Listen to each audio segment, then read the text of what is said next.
Hello, most of them get answer 81 for this problem. It's wrong. Let's see how it's 14 minus 5 is 9.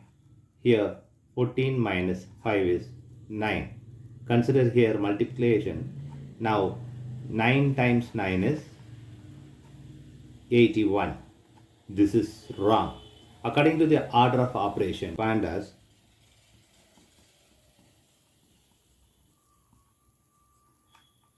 multiplication and divisions are same priority and addition and subtraction are same priority. We have to follow this rule, left to right. So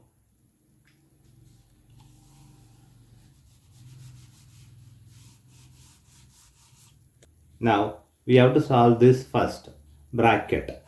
So 14 minus this 5, bracket here is 9. Now we have to solve this multiplication division have same priority. So we have to do this multiplication first. So 14 minus 5 times 9. So we are going to solve this first.